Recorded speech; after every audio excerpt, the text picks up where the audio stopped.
aşkıma bir tane zafirim. Lolo, selam. Selam hacı. He, Keyfin? selam sakine.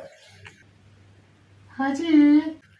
Keyfe, Yaxşıyam hacı, necəsən? kadanalı. Hacı. He, Mən gəlsən babamdan istəyərsən? sen babam bilirsen bana zafirimsen.